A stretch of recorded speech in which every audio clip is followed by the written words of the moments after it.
My cruel husband's face was full of anger as he walked toward me.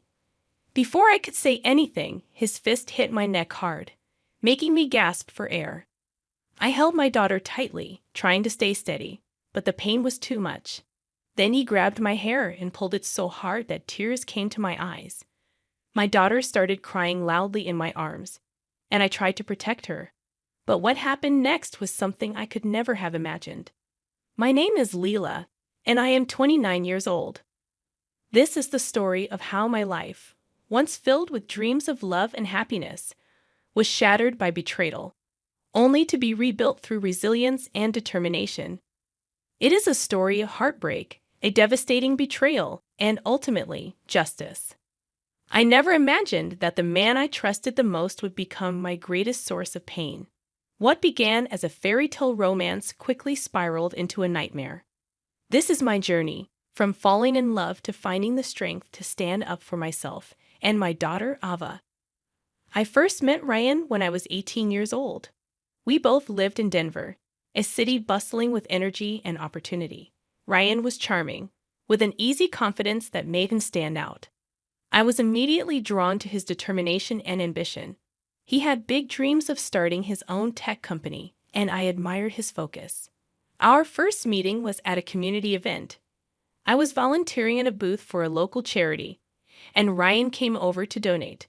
"So, you're not just beautiful but also generous," he said with a grin that made me blush. We ended up talking for hours that day, and by the end of the evening, I knew there was something special about him. Over the next few months, we became inseparable. We would spend hours talking about our future, Ryan's plans for his company, and my goals of becoming a marketing consultant. I felt like we were a team, ready to take on the world together. After 4 years of dating, Ryan proposed to me on a chilly winter evening in a small park where we had spent many of our early dates. He knelt in the snow, holding a simple but beautiful ring, and asked, "Leela, will you build a life with me?" I said yes without hesitation. It felt like the perfect moment, the culmination of years of shared dreams and love. At 23, we got married in an intimate ceremony surrounded by family and friends. I was filled with hope and excitement, ready to build a future together. Our early days as newlyweds were everything I had hoped for.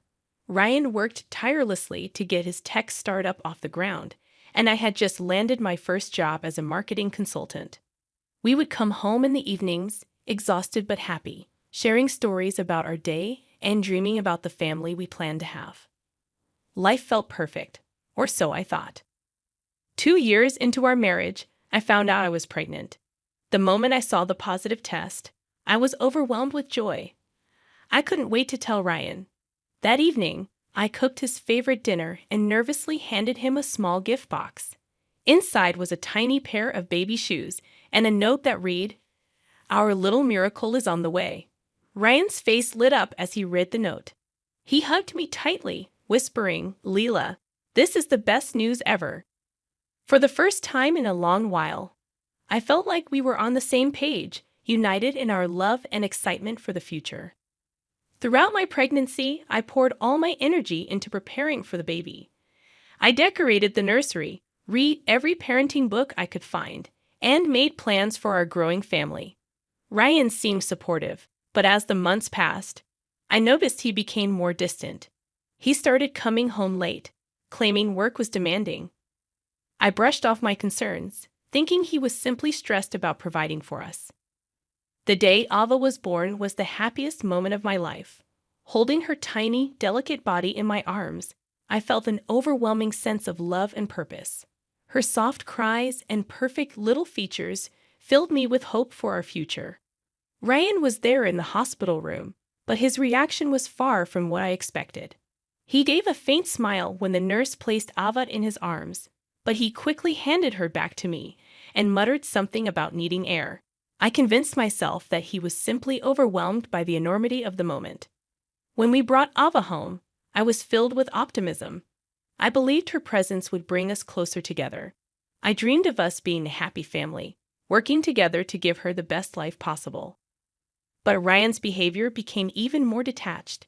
He spent long hours out of the house, often avoiding my questions about where he had been. I tried to focus on Ava, cherishing the precious moments of her first weeks, but the joy of her arrival was overshadowed by the growing tension between Ryan and me. It wasn't long before the tension between Ryan and me reached its breaking point. One evening, just a few weeks after Ava's birth, Ryan came home visibly agitated. His hands were clenched into fists, and he avoided looking at me as he paced the living room. Finally, he stopped and turned to face me. "I need $50,000, he said bluntly. I blinked in disbelief. "What? 50,000? For what, Ryan?" He hesitated, then sighed, his voice barely above a whisper. "I made some bets. They didn't work out. I owe a lot of money. And if I don't pay it back soon, things are going to get bad." I stared at him, stunned. "Gambling? You've been gambling? Ryan, we just had a baby. How could you be so reckless?" He ignored my question and pressed on. "We can fix this, Leela. Just sell your jewelry. It's worth enough to cover the debt." My heart sank. The jewelry he was referring to was a collection of pieces my mother had left me, each one holding deep sentimental value. "No, Ryan," I said firmly. "That jewelry is for Ava. It's part of her future, and I won't let you throw it away because of your mistakes." Ryan's face darkened at my refusal, his frustration boiling over. "You're being selfish, Leela," he hissed. "I'm trying to fix this for us, and you won't even help." I held Ava close to my chest, trying to keep my voice steady. "This isn't about us, Ryan. This is about you and your gambling. I won't let you drag Ava and me into your mess." That was when he snapped. Before I could react, his fist slammed into my neck, the force knocking the air out of my lungs. I staggered, clutching Ava tightly, terrified that she might get hurt. "You think you can just ignore me?" Ryan yelled, his voice echoing through the room. He grabbed a handful of my hair and yanked it so hard that tears sprang to my eyes. I bit my lip to keep from crying out, desperate to shield Ava from the violence. "You're ruining everything," he shouted, his grip tightening. Ava's cries filled the room, her tiny voice piercing through the chaos. Somehow, the sound brought me back to my senses. I pushed Ryan away with all the strength I could muster. "You've crossed the line, Ryan," I screamed, my voice trembling with anger and fear. "I'm done with you. You'll pay for this." I didn't waste another second. As Ryan stormed into another room, cursing under his breath, I quickly sprang into action. With Ava still in my arms, I headed to the bedroom and grabbed my suitcase from the closet. My hands trembled as I packed in a hurry, throwing in the essentials, clothes for me and Ava, her baby supplies, and a few important documents. Then I stopped, my eyes landing on the jewelry box sitting on the dresser. The same jewelry Ryan had demanded I sell. These pieces were more than gold and gems. They were memories of my mother and a legacy I intended to pass on to Ava. I wasn't about to leave them behind for Ryan to squander. I grabbed the box and stuffed it into the suitcase. With everything packed, I took one last look at the house I had once called home. It was no longer a place of love or safety. It was a prison, and I was finally breaking free. As I walked out the front door, Ava's cries began to soften, her tiny face resting against my shoulder. I whispered softly to her, "It's going to be okay, my love. I promise we'll be safe." I didn't look back. With my daughter in my arms and everything I could carry, I left, determined to rebuild a life free from Ryan's shadow and ensure he would face the consequences of his actions.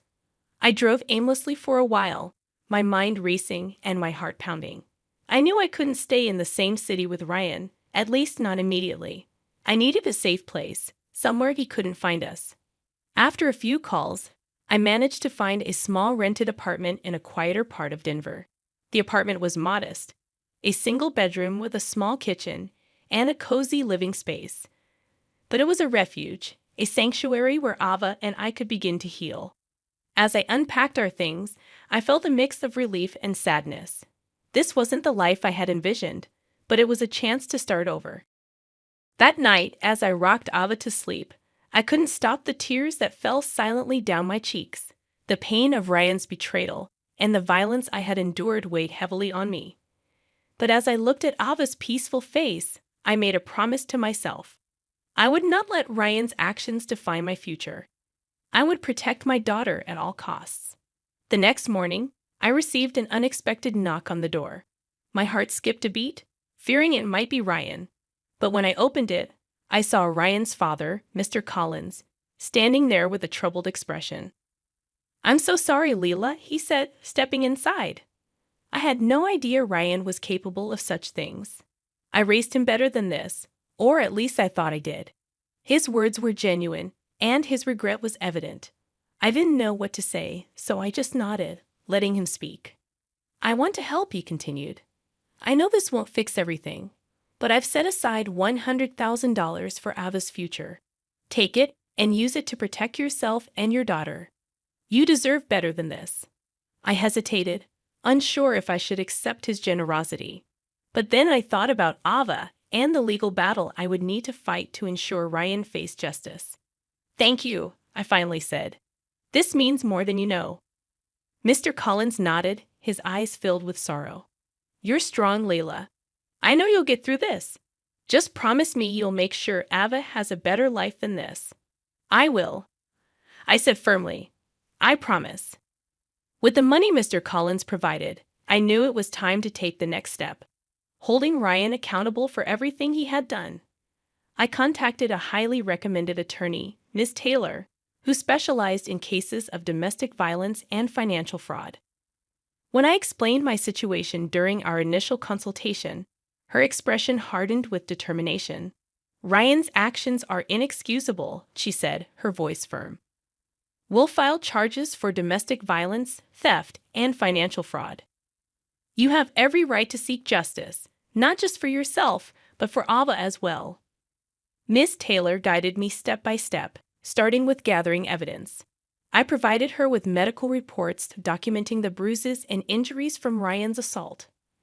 I also handed over bank statements that clearly showed the money drained from our joint account. These financial records painted a damning picture of Ryan's reckless behavior. The hardest part was recounting the violence I had endured. Reliving those moments was painful, but I knew it was necessary. Ms. Taylor encouraged me every step of the way.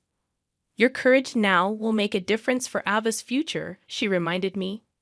With the evidence in place, we filed the charges, and the legal process began.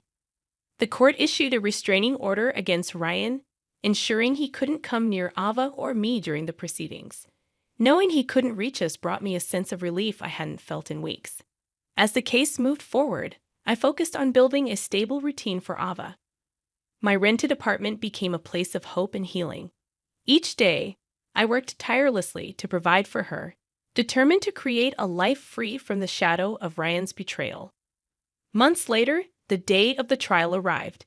I stood in the courthouse with Ms. Taylor by my side, feeling a mixture of anxiety and determination. Ryan sat at the defendant's table, his once confident demeanor replaced by a tense, nervous expression. He'd avoided my gaze, but I could feel his presence looming. The charges against Ryan were severe: domestic violence, financial fraud, and theft. Ms. Taylor presented our case with precision and clarity. She laid out the evidence, the medical reports documenting my injuries, the bank statements showing the money Ryan had stolen, and records of his reckless financial behavior. The courtroom was silent as the weight of his actions became undeniable. When it was my turn to testify, I took a deep breath and walked to the stand. I recounted the night Ryan assaulted me, holding nothing back. I described the fear I felt, clutching Ava in my arms while Ryan lashed out in anger. My voice trembled as I spoke, but I refused to let the pain silence me. "Ryan didn't just hurt me physically," I said, my voice growing steadier. "He shattered my trust, stole from our family, and endangered the future of our daughter, Ava. I'm here today to ensure he faces the consequences of his actions." Ryan's defense tried to downplay his behavior, blaming stress and financial difficulties. But Ms. Taylor countered every argument with undeniable evidence, painting a clear picture of his reckless and abusive actions. After days of testimony and deliberation, the judge delivered the verdict. Ryan was found guilty on all charges. The sentence was decisive: 5 years in prison for domestic violence and financial fraud. He was also ordered to pay a $50,000 fine for the emotional and physical harm he caused and to reimburse every cent he had stolen from our joint account. As the judge read out the sentence, I felt a wave of relief wash over me. Justice had finally been served. Ryan sat motionless, his head hung low, as the reality of his actions caught up with him. When he was led out of the courtroom in handcuffs, I allowed myself to take a deep breath, knowing he no longer had the power to harm me or Ava. Walking out of the courthouse that day, I felt an overwhelming sense of closure. The legal battle had been long and exhausting, but it was worth every moment to ensure that Ryan was held accountable for his actions. Back in my rented apartment, I began piecing my life back together. It wasn't easy at first. The weight of everything Ryan had done still lingered in my mind, but I focused on Ava, her laughter, her tiny milestones, and her innocent smile reminded me every day why I needed to keep going. The money Mr. Collins had given me provided a crucial starting point. I used a portion to secure child care for Ava and invested the rest into launching a small marketing consultancy, a dream I had always carried but never pursued. From the comfort of my apartment, I worked tirelessly to find clients, build campaigns, and establish a name for myself. Slowly but surely, the consultancy began to grow, and with it, my confidence returned. Our apartment became a haven, a small but cozy space filled with warmth and love. I decorated it with pieces that reflected our journey: bright colors, soft furnishings, and framed photos of Ava's happiest moments. Each detail reminded me of the progress we'd made. Ava became the light of my life. Watching her take her first steps across the living room floor and hearing her joyful giggles as we played in the park filled me with a sense of peace I hadn't felt in years. I poured my love and energy into creating a stable and happy environment for her, determined to give her the life she deserved. Mr. Collins continued to visit, his support unwavering. He brought small gifts for Ava: storybooks, toys, and once, a tiny chair that became her favorite spot in the apartment. His kindness reminded me that even in the worst circumstances, there were still people who cared. As the months turned into a year, I looked back at how far we had come. The pain and betrayal no longer controlled my life. Instead, they became stepping stones toward a stronger, more independent version of myself. Ava and I had built a life filled with hope, love, and possibilities. One evening, as I sat by the window watching Ava sleep, I realized I wasn't the same woman who had left Ryan's house with tears in her eyes. I had reclaimed my strength, my happiness, and my future. No matter what challenges lay ahead, I knew Ava and I could face them together. Thank you for taking the time to join Lila's journey of strength, resilience, and rebuilding after betrayal. Her story reminds us all that even in the darkest moments, there is always hope and a way forward. If this story inspired you or moved you in any way, please let us know by hitting the like button. We'd love to hear your thoughts, so feel free to share your opinions and reflections in the comments below. Your feedback means the world to us. Don't forget to subscribe to our channel for more stories of courage, transformation, and empowerment. Make sure to turn on notifications so you never miss an update. Your support helps us continue to bring meaningful and powerful stories to life. Thank you for being part of this journey. Stay strong, stay hopeful, and we'll see you in the next story.